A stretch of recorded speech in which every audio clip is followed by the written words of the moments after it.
రాజమాత దేవసేన ఆధ్వర్యంలో మహేంద్ర బాహుబలి పాలన ఎలా ఉంది? ఆ ముసలుడు బతకాలో చావాలో తెలియక బిజ్జల దేవుడు ఏడుస్తా చస్తా అటు ఇటు తిరుగుతున్నాడు. బానే ఉన్నాడా? అయిపోయాడా?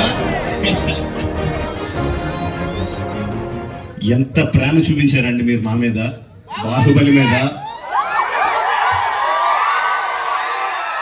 10 సంవత్సరాలు అయినా కూడా ఎక్కడ మీ ప్రేమ తగ్గలేదు, మీ అభిమానం తగ్గలేదు. జై